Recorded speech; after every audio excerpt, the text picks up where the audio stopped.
This is the X-Zone Broadcast Network, broadcasting worldwide on broadcast affiliates and satellite program providers, including CNN Broadcast Network, Sirius Satellite Network, Star Media, Good News Radio Network, Angel Broadcast Network, Wiki Broadcast Network, and WPBN TV. For more information on the X-Zone Broadcast Network, visit us at www.xzbn.net.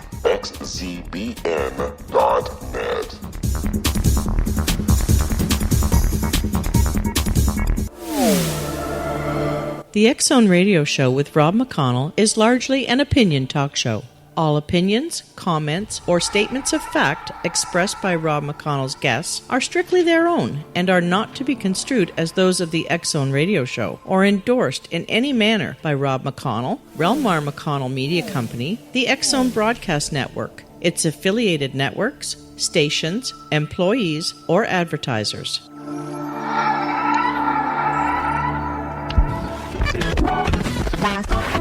All Hit Radio.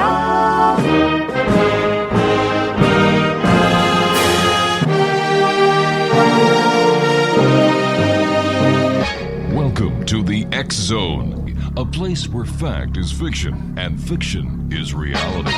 Now, here's your host, Rob McConnell.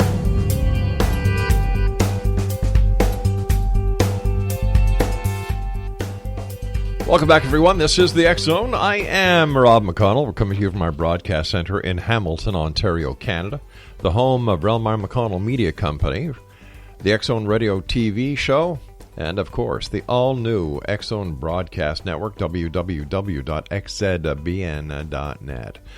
My guest this hour is Dave Spinks. He's been investigating the paranormal since 1986 in various aspects due to several experiences he had as a young man.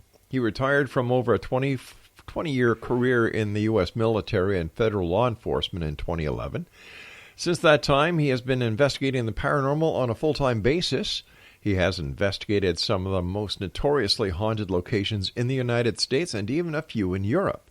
He has also investigated numerous private residences and has witnessed some of the most hair-raising and the most unnerving things you can ever imagine while investigating the paranormal.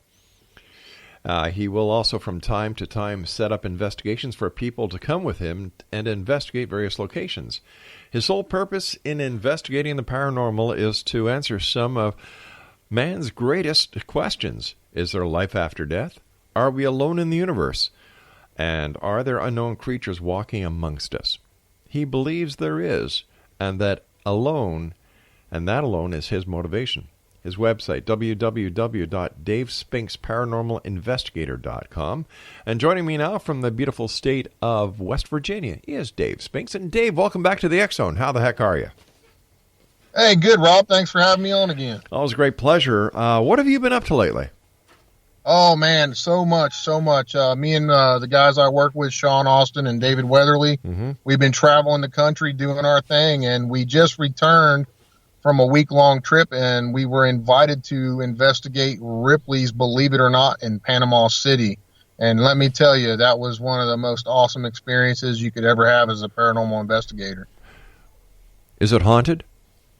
Oh, yeah. Well, I wouldn't say the building's haunted, but the artifacts that are held within definitely have energy attached to them. You know, one example, they had what they called an executioner's table from Africa. Wow. And, you know, you can imagine what went on that table. It was a big round table made of wood, and there was actually an impression on it where so many heads had been laid and apparently chopped off. And we captured some really, really just intriguing evidence in that area of the museum. We were using what they call an SLS camera. And what it does is it maps out different things using basically an Xbox piece of equipment that will map you out as a person. And this has become, it was created by Bill Chappell, who is a very well-known paranormal device creator. And it maps out things using millions of these little laser dots, and it'll map out unknown things. It'll pick up things that you can't see with the human eye. Well, we were standing around this table, and we were getting some really crazy responses on a ghost box. And lo and behold, a stick figure appeared on that table as if it was kneeling down, getting ready to be executed. And as we were filming this, the thing kneeled down, laid on the table, and then its head disappeared. It was one of the craziest things I've ever experienced in my 30 years of paranormal investigating. Holy cow. You know, I'm looking at a picture of you on Skype here, and you don't have any hair, and yet you say that it makes your hair stand up. Well, I got those little bitty hairs, Rob, on the back of your neck and yeah, stuff. Oh, yeah. I do have hair. I was just wearing a beanie in that picture, but I do have hair. I still keep it cut really short because, law enforcement and military does that to you. It sure does. So did you have any other interesting occurrences when you were at the museum? Oh, absolutely. At one point, we were there for 2 days. And the people were really great. They invited us down because some of their employees were experiencing paranormal activity, seeing shadow figures that they couldn't explain, hearing voices. So we went in for 2 days and 2 nights and investigated it. And they actually have some artifacts from the Titanic there. Oh, my God. And we were using a ghost box, and they have an actual piece of coal, that was used in the Titanic's boilers, giant boilers, and some other items. And we were using a spirit box, and we got references to coal, and it was saying ensign and different names that would be associated. You and I have to take a break. We'll be right back. Exonation Dave Spinks is our special guest this hour. www.davespinks.paranormalinvestigator.com. This is the X Zone. I am Rob McConnell, and we'll be back on the other side as we continue from our broadcast center here in Hamilton, Ontario, Canada, on the X Zone Broadcast Network.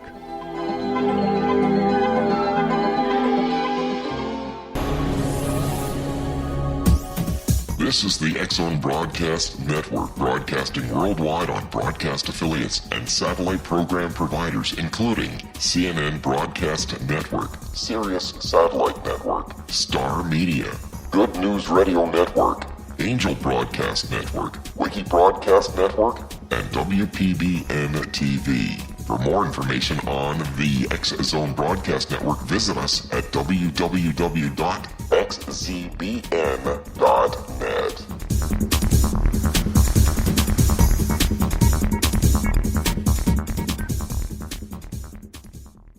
How would you like to be able to read other people's minds? Well, the next best thing is here. When you know how to read a person's name, you know how the person thinks, feels, and behaves.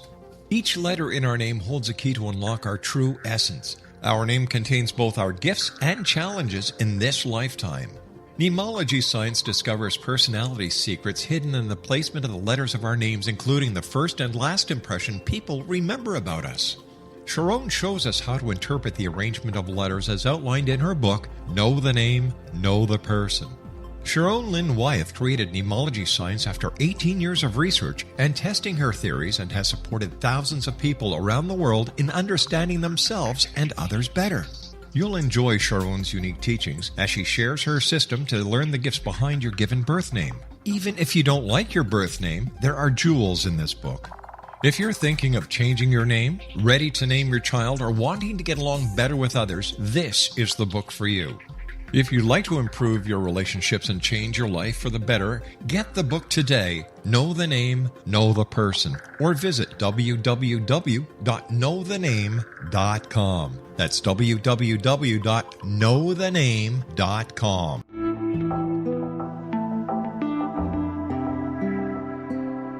Take a step back in time and discover old Florida cuisine at Marsh Landing Restaurant in Fellsmere, Florida.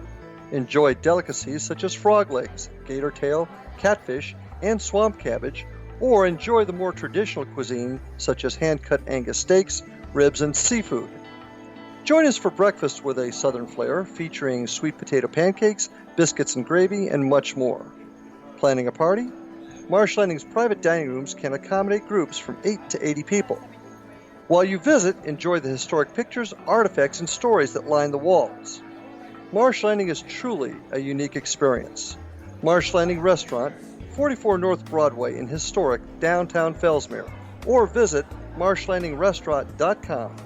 Marsh Landing, old Florida cuisine at its best.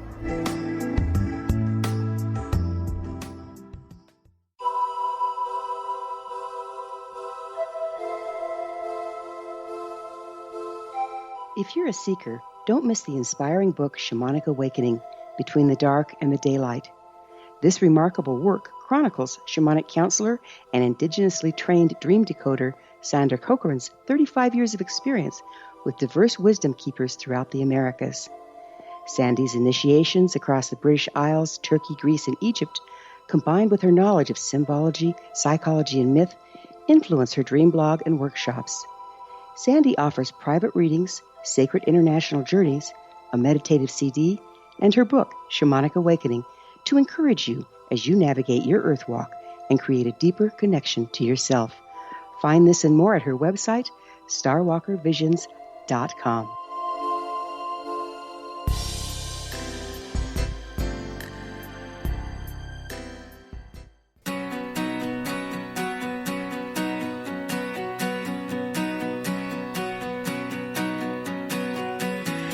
Exonation, whether you're a believer or whether you're a skeptic, join me Monday through Friday right here from 10 p.m. Eastern until 2 a.m. Eastern on the X Zone Radio Show, celebrating its 26th year on air. And now we are the flagship show because we own the X Zone Broadcast Network, www.xzbn.net. Dave Spinks is our guest. Dave, you were telling us about some of the articles that apparently were haunted in the Ripley's Museum. You told us about the executioner's table. And now, just before we went to the break, you started to tell us about a piece of coal that was actually from the Titanic. Yeah, it was. We were standing by this piece of coal and we were using a ghost box, and we were getting direct responses talking about the Titanic, the captain's name. Captain Smith was his last name, and talking about the coal. So it was very compelling stuff, and it was a real pleasure to be able to do that. Mm-hmm. Not just anyone can go into Ripley's and do what we did there. So, it was an honor to be asked to go down there and do that investigation.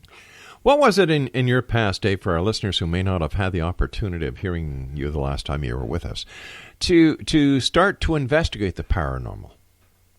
Well, I had several experiences, Rob. I often talk about this. The first one I've never really talked about, so I'm going to tell you that tonight real quick, because I've been sitting on this, and you'll know why in 1 second. When I was around 12 years old, I went with my grandfather. I used to relish in going camping and hunting and fishing with him. And one summer here in West Virginia, my mom dropped me off to him. And he was all packed up, and we were going on a weekend fishing trip. And we got to a place that one of our favorite spots on what they call the Gauley River here in South Central West Virginia. And long story short, we set up. We were getting our tent set up, collecting firewood and everything, and starting to fish. And we were kind of ribbing each other, and I was talking trash, saying I was going to be the one that caught the first fish and the biggest fish. Well, lo and behold, I caught the first fish, and it was a nice rainbow trout. It was like 3 pounds, and that's a really nice trout for around here. And just having a good old time. Caught our limit of fish, and we kept fishing and throwing them back because, we didn't want to get in trouble with the game warden. So we kept, throwing them back, but just having fun catching them. Well, it got to be around dusk where it just started to get dark. And so we said, well, let's go ahead and get our fire going and grab something to eat before we get ready to go to bed. Well, we ate we cooked up some of the fresh trout we caught and had fried potatoes, just gorged ourselves, having a great old time. And we were sitting there relaxing. And out of nowhere, Rob, a giant splash happened out in the middle of the river. I mean, it was humongous. We both stood up in our chair. We're looking at each other, trying to figure out what it was. We didn't see anything in the water. And I'm asking my grandpa, what was that? What was that? And he's like, I don't know, son. Maybe just a branch fell out of the tree. But let me tell you, this happened out in the middle of the river. And this river at this point is 100 yards across. And there's no trees that hang out that far. So we looked around. We didn't see anything. And Grandpa said, well, maybe a big rock rolled off of the off the side of the mountain and went into the water. But there was no evidence to that anywhere. So we kind of got calmed down after a few minutes, and we sat down, and out of nowhere, you can hear something fly through the trees. And I look and I see this enormous boulder come flying through the trees and splash in the water again. And right after it hit the water, we both jumped up again. And by this time I'm scared out of my wits. And you hear this blood curdling, roaring scream like you can't even imagine. And I'm looking at him, and he has a scared look on his face. And that scared me even more, because you're talking about a World War II vet who stormed the beaches at Normandy, and he's not scared of nothing. And he's a preacher for 40 years. So he immediately ran for the tent, grabbed his shotgun, because he thought somebody was across the other side of the river screwing around with us. Yeah. And he hollered, he yelled at him. He said, "Hey, you guys knock it off or I'll shoot," And, he's just thinking, we're both thinking some people are over there messing with us. And then that thing roars again. And he said, "Get to the truck, boy." And I ran over, and I'm hiding by the truck, and he fires off a shot in that general direction. And I look over there around the truck, and I see what I can only describe as a giant hairy creature tearing through the woods, screaming and hollering and carrying on and making the most god-awful racket you can imagine. And he shoots again in that direction, and he comes running to me and says, "Get in the truck." And he grabs me and pretty much throws me in the truck. And he said, "That's not of God, son. We're getting out of here." And he peels out of there. Wow. And that's a long story short, but that's the gist of it. And he, on the way home, I'm hiding my head in my hands, scared to death, hoping to God we get out of there. And that's one of the reasons I do what I do today, Rob, because of that. And then one of the other stories I tell about my other grandfather that I saw, his ghost. But I've never told that story. That's the first time I've told it, because I've been sitting on it, because my grandfather I'm referring to just died this past year. I'm sorry. And I promised I would never talk about it, Sure. And he never talked about it too. So, and I'm coming out with it now. So I wanted to do it on your show first. Thanks, buddy. Listen, what was your first investigation like as a full-blown paranormal investigator? It was really, kind of fumbling around, trying to understand what I was doing. I first started using the old cassette recorders, the big ones, cassette tape recorders with the plug-in microphone. And I would go around when we would go on vacations to really cool places, because I was an Air Force brat, and we got to travel a lot. So we would always go on family vacations and go to some really cool Native American ancient sites and whatnot. And I saw a guy named Hans Holzer on In Search Of doing EVP recording. So I got me a recorder, and I was doing the same thing, trying to capture EVPs. And that was as a young man, I was 16 back then. In your opinion, what is the most compelling evidence that you yourself, Dave, have seen or witnessed to prove to you beyond a shadow of a doubt that ghosts are real? Well, that's a good question, Rob. And one of the things that's happened to me that I just have to say it has to be paranormal in nature is me and David Weatherly were at this hotel. It was a famous joint that some of the big time mobsters used to hang out of up in Indiana, called the Rhodes Hotel. And it was a bordello and a speakeasy way back when. And we were doing a ghost box session in there. We stayed in this place for a week, and Weatherly was on the ghost box in this bathroom where they say they have a lot of activity. And I went in there to take another piece of equipment to him. And as I bent over to set it down on the floor, a force hit me, felt like a Mack truck, and I stumbled backwards, and it went right through me, and I felt real dizzy and disoriented. And he said, "Man, what happened?" And I said, "I don't know, something just hit me." He said, "You better sit down, you don't look right." And he asked the box, "What did you do to Dave?" And it said, "I hit him, ha, ha, ha," like that. And he said, "What'd you hit him with?" And it said, "A shovel." Well, about 3-4 minutes later, I kept feeling this tickling on my head, and I reached up on my head and pulled back blood. I was bleeding from the head, and I had a big knot and a gash on my head. And several people saw this. It wasn't just us two. It was several other people there for a public event that was going on. And there's no other way to describe this, other than being paranormal in nature, because I didn't hit my head on anything. It was in the middle of a room. And what else are you going to call it? I mean, that's what happened. And, I have pictures of it. I have video of it, the whole 9 yards. And that's just one of many things I've experienced over my years. I've seen shadow figures. I've caught shadow figures on tape, on video. I've caught some of the strangest light anomalies you can ever, imagine, that are morphing into what looks like a human torso. And that's just a few of many, many things. So I know there's something to it. Just like I talk about with my grandfather, my other grandfather. I've seen many, many things that I can't explain, and there's no scientific explanation for some of these things. How do you deal with skepticism? Because I'm sure you come across people who don't share the same enthusiasm as you do. There's always skeptics in this, Rob. But until you have actually experienced some of these things, most of these people that are skeptics, they've never experienced anything that they could truly say they feel is of the unknown or in paranormal nature. So, and the longer you do this type of thing, and unless you've had these experiences, you're not as open to it.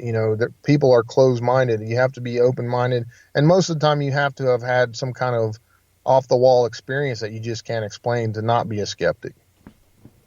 I guess, how much does the fact that you want to believe, that you are a believer, that you get a bit of an adrenaline rush when you're doing an investigation, how much of this plays into the actuality of the investigation itself? Well, it depends. I mean, it depends what you're looking for. There's a lot of people out there that do investigate that do this simply because they want to get a rush. For myself personally, I do it because I'm seeking answers for myself. I'm looking for some type of proof of some of these things, as I talk about on my website that you read. I'm looking for, is there life after death? Is there unknown creatures walking among us? For me, it's all about seeking answers, and each to his own. We all have our own reasons we do this. And yes, I do get an adrenaline rush when I get something that I truly think is paranormal in nature, such as an EVP in a room when I'm the only person in there, or even in the building, and I ask a question and I get a response and I play it back on a digital recorder or a magnetic tape, and it's answering my question. That's very compelling to me. How do you explain that? That's very hard to explain, and I get a rush from that. Yeah, I guess so. But what about some of the new research that is coming out from the parapsychology side that is actually saying that what is being actually heard on the tape could be projected there by the person who is doing the EVP? Absolutely, yeah, and that's a good point. There's all kinds of studies going on with that, with our own brain. People, they say human beings do not understand the potential of our brain, and that's true. I agree with that. I think it's definitely possible. There's stories out there all around the world of people being able to levitate or project things and make things happen, and I think that's all part of the paranormal world. That's amazing to me. If we can do that as humans and we can unlock those potential powers that we have within us, wow, that's another whole aspect that I'm very open to. Listen, you and I have got to take a break. Please stand by. Dave, always great having you on the show. Thanks for taking time to join us tonight. Yes, sir, my pleasure. Our guest this hour is Dave Spinks. Now, here's his website, www.davespinksparanormalinvestigator.com. And Dave and I will be back talking more about paranormal as we continue here in the X Zone from our broadcast center in Hamilton, Ontario, Canada. Don't go away.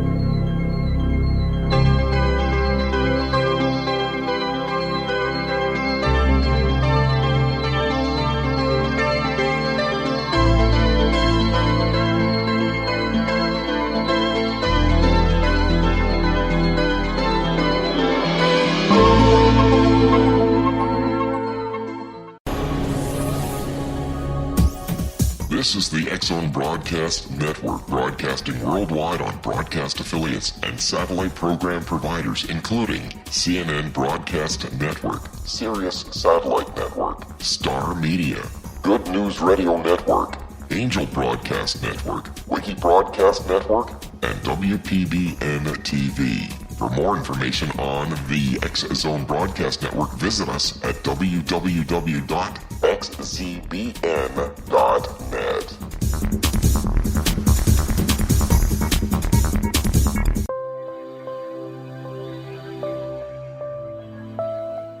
There's a legend shared by many indigenous cultures of a time when the nations were cast to the four corners of the world. Each nation was given a body of sacred knowledge that held a different portion of the truth to preserve. True reality could not be known until all the nations reunited, combining the information. If a single one was missing, the world could not be reborn and darkness would prevail. The Science of Magic Radio is dedicated to reuniting the sacred knowledge. With the understanding, none of us has all the answers, but together we can open new perceptions and possibilities. Through our combined vision, the world can be reborn into a place where darkness no longer prevails. Join me, Gwilda Wiyaka, and the Science of Magic daily on the X-Zone Broadcast Network, xzbn.net, or visit us at thescienceofmagic.net.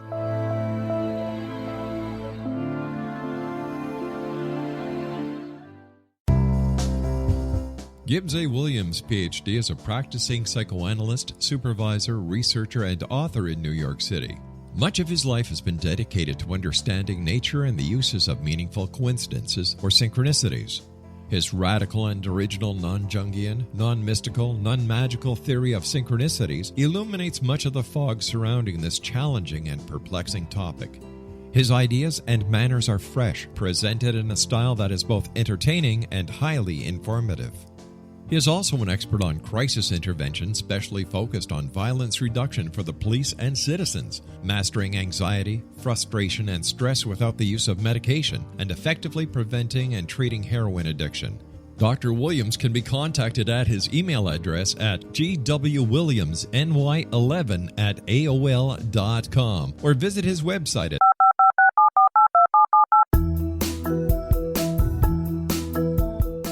Did you know that when you're on the road with limited data or Wi-Fi, you can still listen to the X-Zone Radio Show with Rob McConnell, The Science of Magic with Gwilda Wiyaka, X-1, Dimension X, Space Patrol, and every minute of the X-Zone Broadcast Network by calling 213-401-0080, courtesy of Audio Now. No smartphone, app, or internet needed. It saves your data plan, and it's free if you have unlimited minutes. Call 213-401-0080 to listen on any phone, anytime, anywhere. Remember 213-401-0080 for the best of the paranormal, parapsychology, and sci-fi radio programming anywhere, 24/7, 365.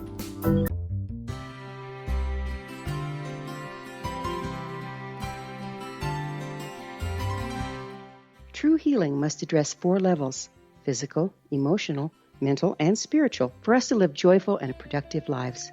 We tend to treat 3 of the 4, leaving the spiritual languishing. If you're tired of the same dysfunctional patterns cropping up in your life, Soul Balancing is for you. Trixie Phelps, owner and founder of Soul Balancing, is a naturally gifted energy healer trained in numerous esoteric forms, including shamanism. Trixie has created a powerful modality that safely and effectively clears your energetic field. A soul balancing session can remove interference, heal trauma, and restore your hope. Contact Trixie for a life-changing long-distance session today, www.soulbalancing.world.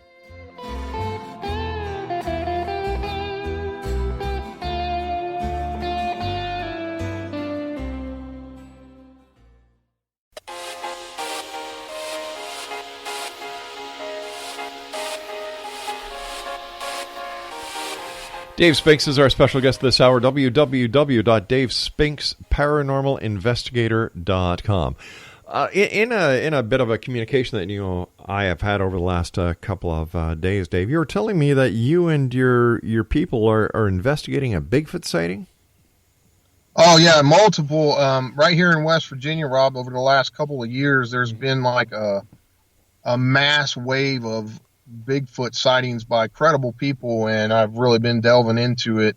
Numerous reports of various people seeing Sasquatches all over this county and all over the state, really. Right. But there's a particular concentration that I am looking into heavily at this time, and in numerous reports, and in the general area in the surrounding counties, I've probably collected over 50 reports in the last year alone. And these people, you know, what's compelling about it is these are good country people. You know, they wouldn't make up something like this, and because, you know, they have a reputation as well. And they pride themselves on telling the truth and whatnot. And plus they don't want to be, ridiculed, you know, if you will, on seeing these things, but they want to know. Some of them are outright frightened at what they've seen and experienced, and some are seeking answers just like me. And I've been doing a lot of work here in the area, trying to get down to the nitty gritty of it and find out what's going on here.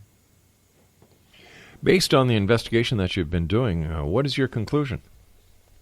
Well, I mean, right now I'm at the point where I've ruled out, you know, probably 95% or better of the, you know, of these reports as being not hoaxes, you know, so I've got photographs of strange footprints, even got a few hair samples and more, and some compelling game camera images.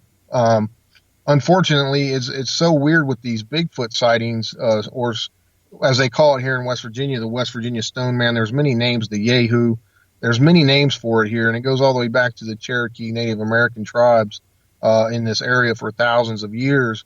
You know, it's just very compelling. All these different folks, you know, some are missing small game from their land, like such as chickens and whatnot, come up torn apart.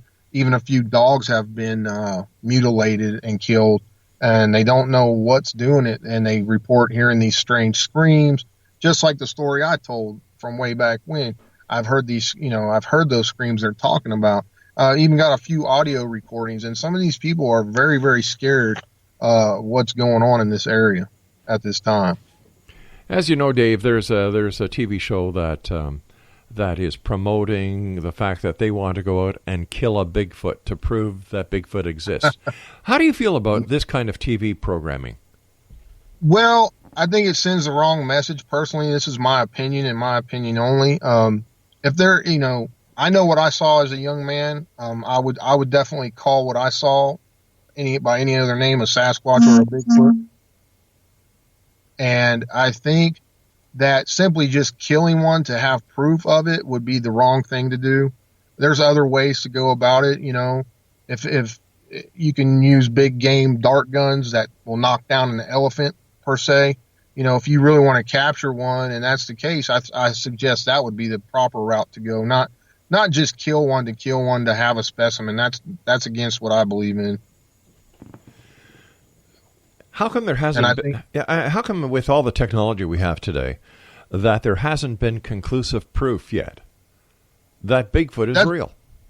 Yeah, that's a very good question, Rob. I asked myself the same thing. You know, you have all these sightings, you have all this stuff going on, but there's never been a body captured or found or anything yet.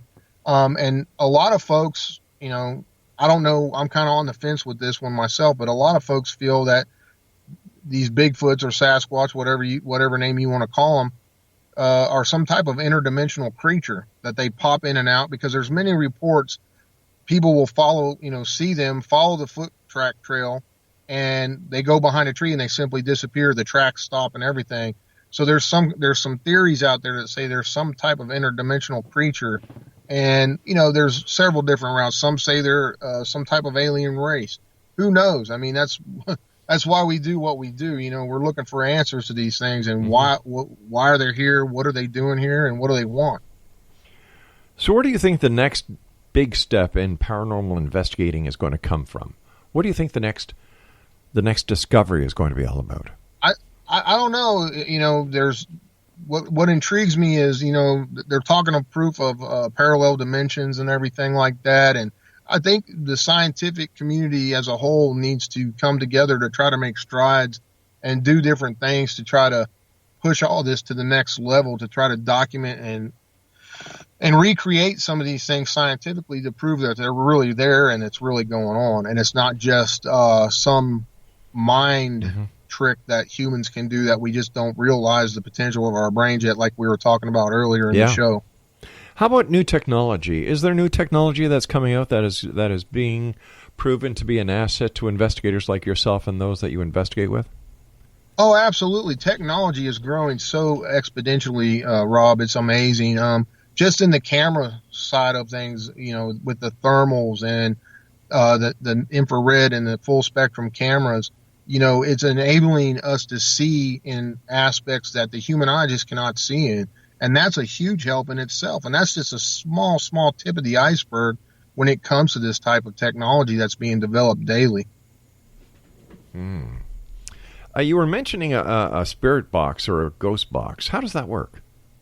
A ghost box, what it does, there's many different kinds. They first started, with folks like Frank Sumption and many, many others that, and it goes way back to Edison, actually. He had a invention called the spirit phone, and the plans for this thing mysteriously disappeared, and no one can seem to find them. And there's a lot of talk and scuttlebutt around the community of the government took those, and hid them, and for specific reasons that they say it possibly really worked, But a ghost box works by, it scans through radio stations, hundreds of channels a second. It creates a white noise, and the theory is that the spirits can utilize that white noise and that energy to communicate with us. And it's one of my favorite tools, to be honest, because I've got full direct sentences in response to questions I've asked, and it's pretty amazing.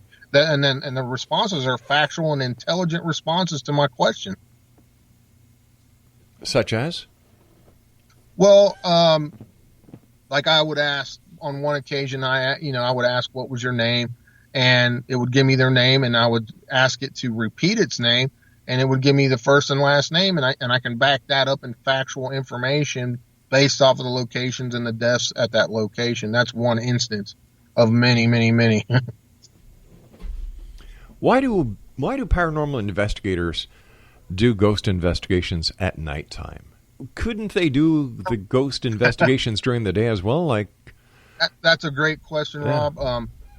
You don't have to do them at night. I think the night factor makes it more creepy for folks, and it entails a lot to the folks that are thrill seeking. I've done many investigations during the day. Me and David Weatherly did Antietam Battlefield during the day and got some great stuff. But one of the things at night is when you use like an infrared camera or a full spectrum camera, it will pick up things in the night that your human eye cannot see. So that's a lot of times why, some of the more professional investigators do them at night, because those cameras can see at night when the human eye cannot, and they will pick up things that the human eye cannot see. What about these new FLIR technology cameras? Are they any use? Oh, absolutely. We use one all the time. They see in heat. They pick up heat signatures. You can look through heavy brush with them and see the outline of a living animal. And they're awesome. They really, really work well, and they work well indoors as well as outdoors. So I've caught some really compelling stuff on the FLIR cameras, and you can check that out on some of our videos on the Society of the Supernatural YouTube page and the Real Supernatural YouTube page. So, in your opinion, as an investigator of the paranormal who's been doing this for 30-some-odd years, is it better to do the investigation at night or during the day, or is it just the preference of the investigation team? It's totally up to your preference. I do prefer to do them at night, just for the fact that we can utilize those cameras much better, and it gives us more tools to use during the investigation. But you can do them at any time. Some of these locations are more active during the day. Take old prisons, for example. Most of the activity occurred during the day, during normal hours. That's when the hustle and bustle of the prison would go down, and many people were stabbed, killed, whatever. And that's when that negative energy occurs and residual energy occurs, of those tragic incidents. So, yeah, you can do it any time of the day. It doesn't matter day or night. Exonation Dave Spinks is our guest. www.davespinks.paranormalinvestigator.com. Demonic possession, demonic entities. Is evil real? Another good question, Rob. Yeah, I this comes into your personal belief system, and I know for a fact people are evil, and I know for a fact from my personal experience there is evil out there. Actual demonic possessions, in my opinion, are few and far between, but I do believe that they do occur on occasion. Have you had an experience with a demonic entity or something or someone who has been possessed by an evil spirit? Yeah, I believe I've seen a couple of instances when someone was really had a really, really bad demonic oppression, and I had witnessed a actual exorcism many years ago, and it was one of the scariest things I've ever seen in my life. And when someone's talking in other languages such as Latin, and they're speaking backwards, and their body's contorting in ways that the human body cannot contort, yeah, I would chalk that up as a demonic possession or oppression. Just going back to something that you were talking about earlier, how things can attach to articles such as the attachments that you and your team discovered at the Ripley's Museum. If somebody goes out to a flea market or to an antique auction, is it possible that they could be bringing something home with them as well? Oh, yeah, I believe that absolutely 100%. I've had many people, that I've dealt with who had bought something used or whatever at a flea market or an antique store or whatever the case might have been, report to me that when they bought that item and brought it home, they started having strange experiences in their house. And, many, many crazy things happened on a lot of these cases. And they usually end up getting rid of the item, giving it to someone like John Zaffis or someone who said, hey, please take this from me because I don't want this anymore. Ever since we bought this. And in a lot of cases, they have someone come in and bless their home and cleanse their home and themselves and get rid of the article, and the activity ceases. All right, stand by, my friend. You and I have to take our final break for this hour. Exonation Dave Spinks is our guest. And once again, if you'd like to contact Dave, all you have to do is go to his website at www.davespinks.paranormalinvestigator.com. This is the X Zone. I am Rob McConnell. Send me your emails, your comments, your thoughts. If you'd like to have a special guest on, one simple address, xzone@xzoneradiotv.com, and we're coming to you right around the world on the X Zone Broadcast Network. Don't go away.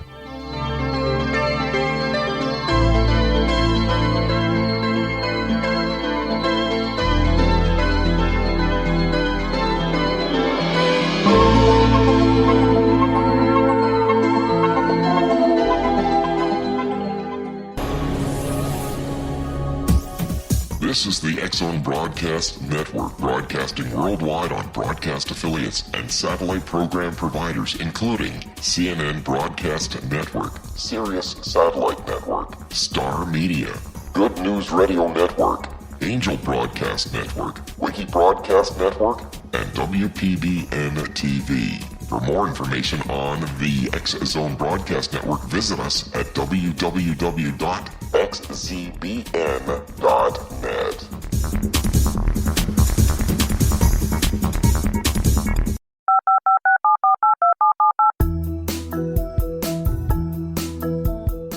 Did you know that when you're on the road with limited data or Wi-Fi, you can still listen to the X Zone Radio Show with Rob McConnell, The Science of Magic with Gwilda Wiyaka, X-1, Dimension X, Space Patrol, and every minute of the X Zone Broadcast Network by calling 213-401-0080, courtesy of Audio Now. No smartphone, app, or internet needed. It saves your data plan, and it's free if you have unlimited minutes. Call 213-401-0080 to listen on any phone, anytime, anywhere. Remember 213-401-0080 for the best of the paranormal, parapsychology, and sci-fi radio programming anywhere, 24/7, 365.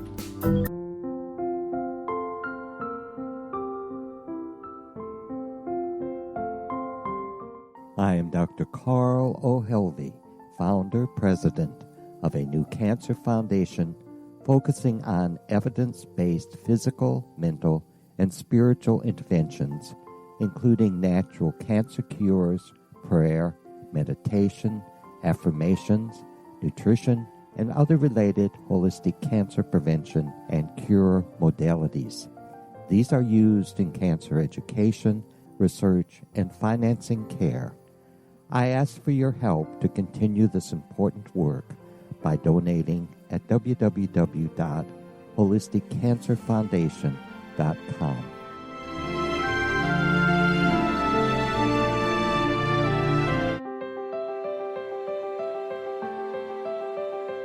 Wouldn't you love to know the secret to everything? I'm Dr. Kimberly McGeorge, and on The Secret to Everything, we will merge the practical with open investigation into all realms of the mysterious. We will talk to cutting-edge alternative health practitioners, those who inspire and motivate you in business and life, and of course, we will share stories of the paranormal, conspiracy, and cryptozoology. You will transform because of the frequency I carry, the frequencies my guests carry.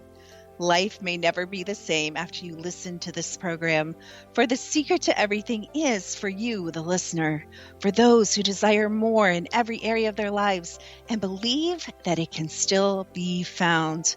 Listen and discover thesecrettoeverything.com.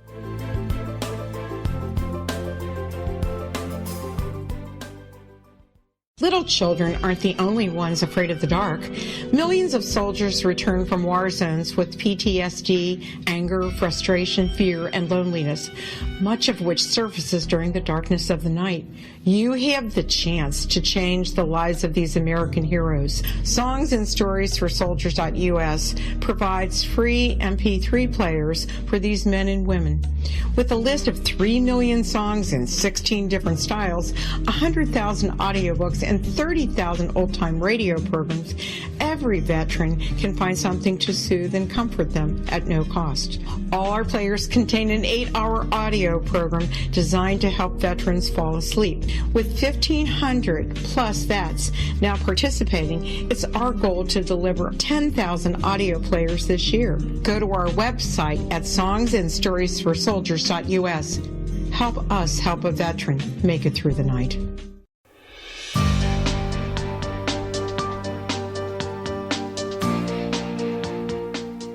Dave Spinks is our guest. Dave Spinks, ParanormalInvestigator.com. Hey, Dave, what did you think about the latest Ghostbuster movie with the 4 ladies and their, I don't know if it was a male or female secretary? Yeah, I mean, it's, that's Hollywood, Rob. It is what it is. I think I have a lot of female friends that are in the paranormal world, and I think it is a little bit one-sided toward the males. Mm-hmm. And I think, Hollywood tried to portray the women in that film and give the women that are in this field some kudos. And, the movie's a movie. I mean, I didn't particularly like the movie. I thought the first one was way better, but, it's Hollywood. It is what it is. Tell me, in your opinion, where's the most haunted place in America? Oh, man, that's one of those catch. Give me a bunch of them. Give me, in your opinion, the top 3. Okay, my top 3, definitely Trans-Allegheny Lunatic Asylum in Weston, West Virginia. Mm-hmm. Many, many deaths there, tons of bad energy there with the bad medical practices that went on in the old days. Another one is Waverly Hills in Kentucky. Really, really crazy. Octagon Hall in Kentucky is another one that I've been to that is really nuts with activity. And they have stuff go on there daily. One of the guys that runs it sends us, candles blowing out on its own, and they've got it on video. Just many, many things. There's so many. I mean, it's hard to pinpoint, but those are probably my top 3 that I can think of off the top of my head. And there's many, many more that just have some insane activity. Why do the spirits or the ghosts hang around? Why don't they leave the place? For example, Waverly Hills. Why do they want to stay there? It's one of my personal opinions. And this as well. Everything in the world is made up of energy of some sort, and sometimes when bad things happen, I personally feel that energy is imprinted on that particular building or even on the land itself, and sometimes you get a residual haunt where it plays over like a movie, over and over again. And other times it's an intelligent energy that stays there for what reason we just don't understand yet. Maybe it has unfinished business, or, it has some kind of vengeance in mind. I don't know, but you run into these things, and it's one of the things we're trying to figure out. Why is this still going on? What is causing this? It's one of the ultimate questions that we're seeking answers to, and that's what motivates us to do what we do, and travel the country and even other locations in the world trying to figure these things out. But is there a possibility, Dave, that with all the different people who are going to these different places and basically turning the haunted location into a freak show, isn't it possible that this can be felt or seen as disrespecting those who have departed us? Yeah, you can say, there's many ways to look at this. I think if you go to a location and you are respectful and you're there with good intent and you're really there to try to communicate with some of these entities, and you're just trying to find answers, that's one way. But there's other folks that go out there and they, it's all a party to them, and they're thrill seeking and they're disrespectful. Yeah. It's a shame that we have that type of thing going on, but it's all with moral belief system, what you believe and how you act and how you carry yourself, in my personal opinion. And, if we could get more people to do that and be more respectful, I think that's the way to go with it. If somebody is listening to you for the first time tonight here on the show, Dave, and you've sparked their interest like you always do whenever you're on the show, where would you suggest they go to learn how to be a credible, respectful paranormal investigator? What should they do? I would say go with a team of people that have been doing this a while, who are respected in the field per se, that have a good reputation. And, it's all starts with baby steps. You got to keep your eyes open and your mouth shut and just listen to what they say. And, take baby steps, learn one thing at a time, and you'll develop your own methods of investigating from there, and just, take it easy and have fun and learn. When you and your team go out to do an investigation, and how do you protect yourselves from not bringing back an unwanted guest with you home? Excellent question, Rob. It goes back to your personal belief system, what you believe in spiritually, and what you believe in will protect you, as far as if you're a Christian or a Buddhist or whatever the case may be. You use those protection prayers, and some people use amulets, some use shamanic tradition. It just depends what your personal belief system is, and that's how we do our thing. But sometimes it doesn't always work. Let me tell you that. This can be dangerous. Many things have happened over the years that I can't explain. Things have followed me home. I've had strange experiences at my house after doing a really negative location. So I also try to tell folks that it's not all fun and games in this. People have become possessed from doing this. People have had really, really bad luck after doing some of these investigations, and some people have even died. So it's not all fun and games like you think. You see, people think they watch TV and, that's how it's done. Well, Let me tell you something. When you see a TV show, it's a TV show. It's not really the real deal as far as what true investigators do. And you're there for many, many hours, and you might have 10 minutes, a flurry of activity go on, and then nothing for 12 more hours. You just never know what you're going to get doing this stuff. What do you think is the biggest misconception that the public has when it comes to investigating the paranormal?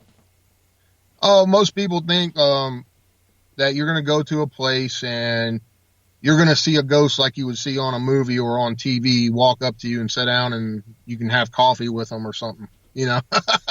That's one of the misconceptions. It just doesn't work like that. You're lucky if you ever capture anything on camera. I've been doing this 30 years now, and my good buddy David Weatherly, he's got 40 years in, and we may have got 5 things on camera that we can say is really something there, and it just doesn't happen like you'd see in TV or the movies. What is the biggest difference? Is it the time factor? Well, they think that, a lot of people say, and even some scientists that are on the fence with this say that they believe spirits move at a different speed than we do. They move really, really fast. They're like in a different time frame than we live. So it's very hard to capture them on some type of video equipment, and I've seen things that, at various locations that look like an apparition, but they are moving at really, really fast speed. You'll see them for a quick second. A lot of people, most people have seen something I call it out of the corner of your eye effect. You see a shadow or something, but you look and then it's not there. And you have, you can feel something there, but you can't really see it. That goes along with all that. What are your final thoughts for the listeners of the X Zone Nation tonight when it comes to the paranormal? I believe there's something to it. Obviously I've been doing this for long enough that 30 years, I'm still pursuing answers and still seeking answers to my questions. And I've caught enough stuff to make me realize that there is something else out there. Even when it comes to ghosts, UFOs, and unknown creatures, man, there's just too many reports of all these different things and too many people's experiences, law enforcement officers, military members, you name it, high profile people that would never say this stuff unless they've truly felt it was something unknown, because they have a reputation, to uphold. And they are risking their reputation by going out in the public and saying they experienced this, that, or the other. And that's what motivates me to keep doing it, along with my own experiences. How many members do you take on an investigation with you on your team? Oh, it's just me, David Weatherly, and Sean Austin. It's us 3. We call ourselves Society of the Supernatural. And we also do our own individual things, but we come together to do these really, crazy locations and cases that people call us with, and we come together and do it as a team. Do you guys use a psychic or a medium during your investigations? Oh yeah, we've experimented with psychics and mediums, and also remote viewers. We've used some remote viewers and got some really excellent responses. They've walked us through a location and had no clue where we were at.